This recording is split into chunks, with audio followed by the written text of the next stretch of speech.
3 অপরাধীকে 5 বছরের জন্য কারাভোগের শাস্তি দেওয়া হয়েছে। বিচারক সদয় হয়ে একটা সুযোগ করে দিলেন।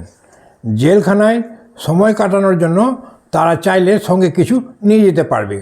প্রথম অপরাধী সঙ্গে নিল একটি খাতা আর কলম, দ্বিতীয় জন সঙ্গে নিল একটা রেডিও, আর তৃতীয় জন সঙ্গে নিল 1 বাক্স সিগারেট। 5 বছর পর প্রথম জন যখন বেরিয়ে এলো তখন দেখা গেল জেলখানায় তার সময় ভালোই কেটেছে। জেলের জীবন নিয়ে একটা উপন্যাস লিখে ফেলেছে আর বেশ মেজাজে আছে। দ্বিতীয় জনও খুব ভালো মেজাজ নিয়ে বেরোলো, জেলখানায় গান শুনে তার চমৎকার সময় কেটেছে।